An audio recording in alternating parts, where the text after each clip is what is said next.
أعوذ بالله من الشيطان الرجيم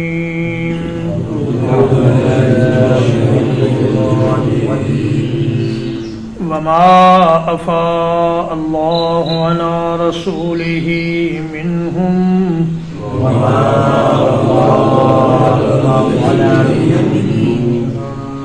اور جو مال لوٹایا اللہ نے ان میں سے اپنے رسول پر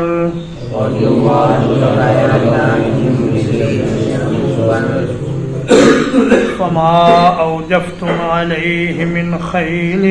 ولا رکاب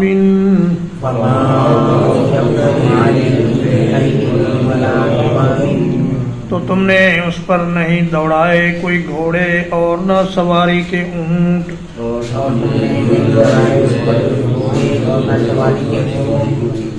وَلَٰكِنَّ اللَّهَ يُسَلِّطُ رُسُلَهُ عَلَىٰ مَن يَشَاءُ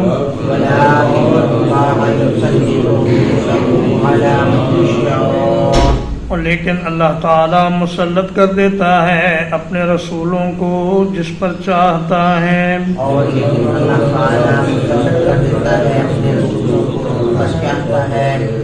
واللہ علی کل شیء قدیر اور اللہ تعالی ہر ایک چیز پر پوری طرح قدرت رکھنے والا ہے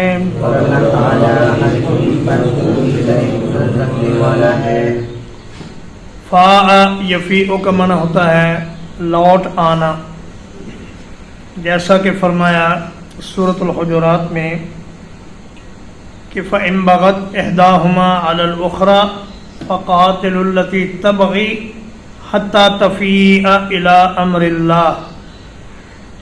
فرمایا کہ زیادتی کرنے والی جماعت سے لڑو یہاں تک کہ وہ اللہ کے حکم کی طرف لوٹ آئے۔ تو فاء یفیء کا معنی لوٹنا اور افاء یفیء کا معنی ہے لوٹانا، یعنی اللہ پاک نے جو اموال اپنے رسول پر لوٹائے ہیں ان سے لے کر، یعنی یہود سے لے کر رسول کو دیے ہیں، یہ مال فے کہلاتا ہے۔ ایسے اموال جو جنگ کے بغیر حاصل ہو جائیں انہیں کہا جاتا ہے اموال فے، اور جو جنگ کے ساتھ حاصل ہوں انہیں کہا جاتا ہے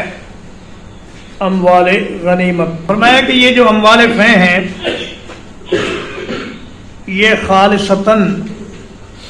رسول اللہ صلی اللہ علیہ وسلم کا حصہ ہیں، اور اللہ کے نبی ان کو مختلف مدات میں تقسیم فرمائیں گے، اور جو مجاہدین ہیں، جو فوجی ہیں، ان کے لیے اس مال میں کوئی حصہ نہیں،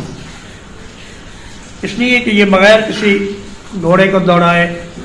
اور بغیر کسی اونٹ کو دوڑائے یہ مال حاصل ہوئے ہیں۔ یہ 2 میل کا فاصلہ تھا، بنو نذیر کا جو محلہ تھا مدینہ سے 2 میل، تو صحابہ پیدل ہی وہاں چلے گئے، لیکن نبی کریم صلی اللہ علیہ وسلم گھوڑے پر سوار ہو کر گئے اور آپ نے جا کر وہاں محاصرہ کیا۔ ما افاء اللہ علی رسولہ،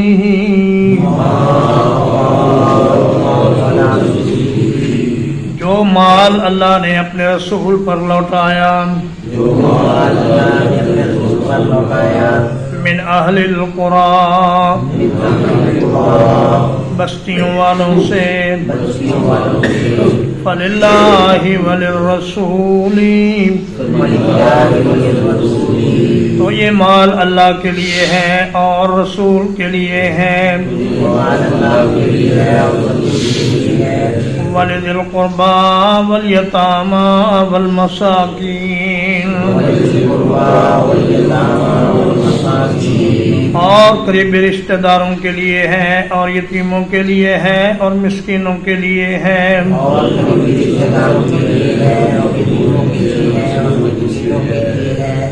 وابن السبیل، اور مسافروں کے لیے ہے، کہ لا یکون دولۃ بین الاغنیاء منکم،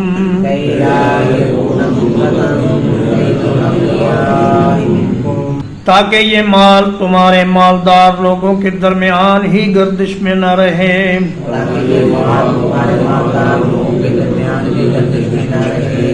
وما آتاکم الرسول فخذوه، اور جو کچھ رسول تمہیں دیں اس کو لے لو، وما نہاکم عنہ فانتہوا، اور جس چیز سے تمہیں منع کریں اس سے رک جاؤ،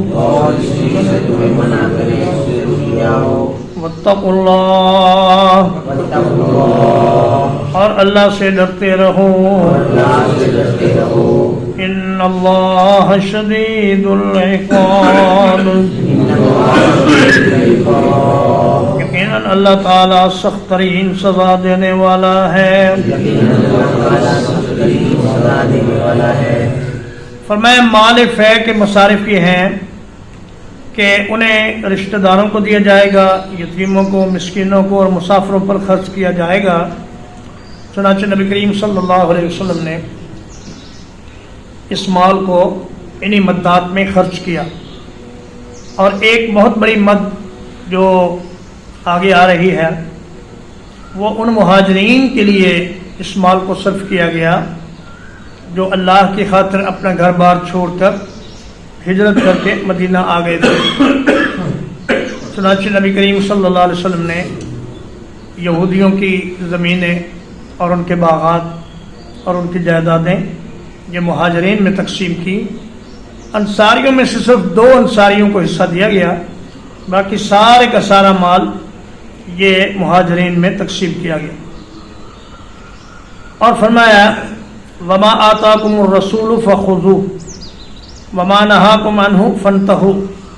اس آیت کریمہ نے نبی کریم صلی اللہ علیہ وسلم کے ہر حکم کو قانون بنا دیا ہے، یہ نہیں فرمایا کہ جو حکم قرآن میں ہو اس کو مانو، فرمایا جو رسول حکم دے دیں اس کو ماننا بھی تمہارے اوپر فرض ہے، اور جس چیز سے منع کر دیں اس سے رک جانا تمہارے لیے فرض ہے، اور اللہ سے ڈرتے رہو۔ اگر تم ایسا نہیں کرو گے تو اللہ پاک بڑی سخت سزا دینے والے ہیں۔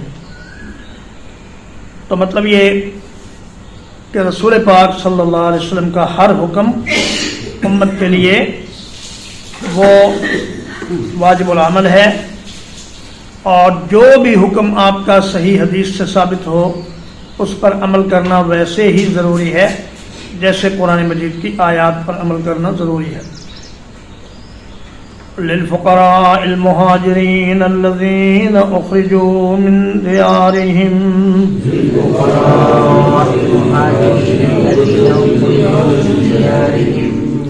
ان محتاج مہاجرین کے لیے جو اپنے گھروں سے نکال دیے گئے، وَأَمْوَالِهِمْ، اور اپنے مالوں سے نکال دیے گئے، يَبْتَغُونَ فَضْلًا مِّنَ اللَّهِ وَرِضْوَانًا، جو اللہ کے فضل میں سے کچھ چاہتے ہیں اور اس کی رضامندی سے،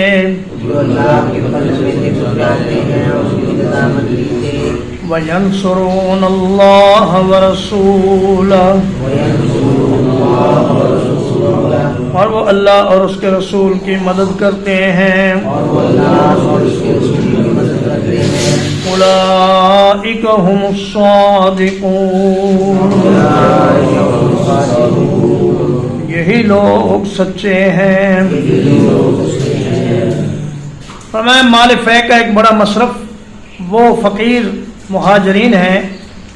جو سب کچھ چھوڑ چھاڑ کر اللہ کے راستے میں نکل کھڑے ہوئے۔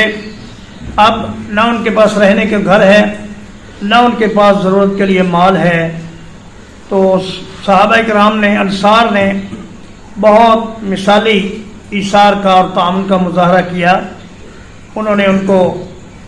اپنے گھروں میں اور اپنی زمینوں میں شامل کر لیا،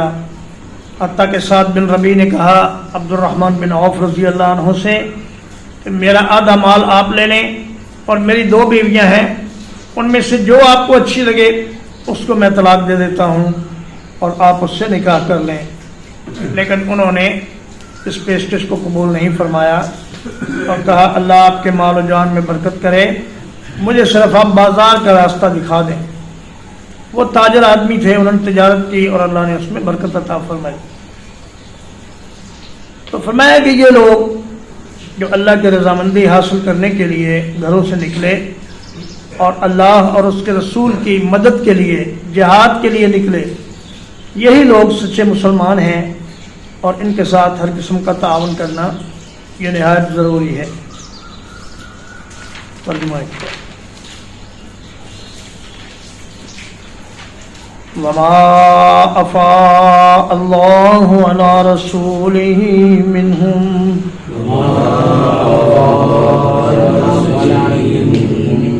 اور جو مال اللہ نے ان سے اپنے رسول کی طرف لوٹایا،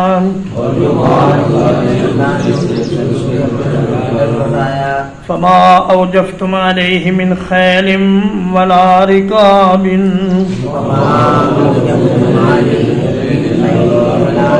تو تم نے اس پر کوئی گھوڑے نہیں دوڑائے اور نہ سواری کی اونٹ، ولكن اللہ یسلط رسلہ علی من یشاء،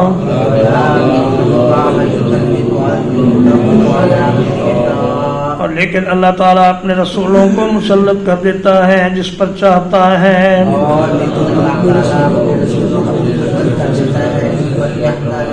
واللہ علی کل شیء قدیر، اور اللہ تعالیٰ ہر ایک چیز پر کامل قدرت رکھنے والا ہے۔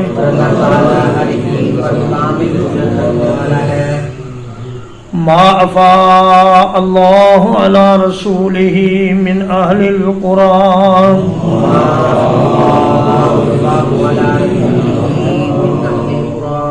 جو مال اللہ نے اپنے رسول پر لوٹایا ہے بستیوں والوں کی طرف سے،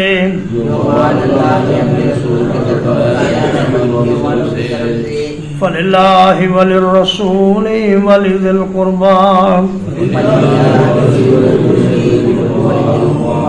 تو وہ اللہ کے لیے ہے اور اس کے رسول کے لیے ہے اور رشتہ داروں کے لیے ہے،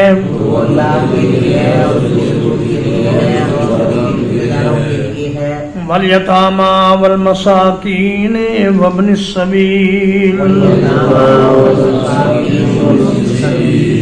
اور یتیموں کے لیے ہے اور مسکینوں کے لیے ہے اور مسافروں کے لیے ہے،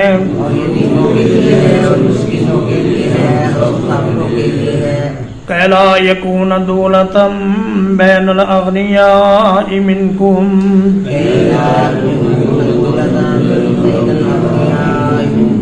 تاکہ وہ مال تم میں سے مالداروں کے درمیان ہی گردش نہ کرتا رہے،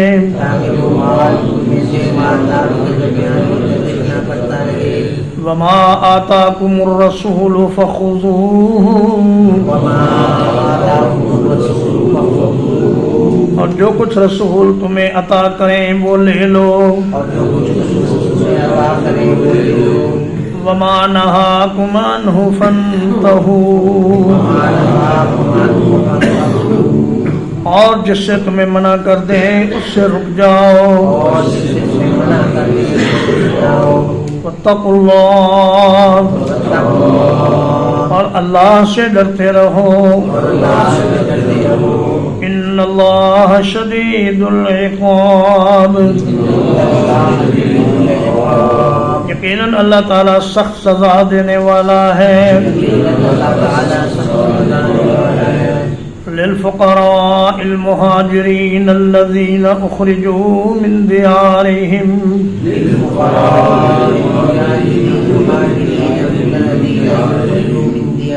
یہ مال ان محتاج مہاجرین کے لیے ہے جو اپنے گھروں سے نکال دیے گئے،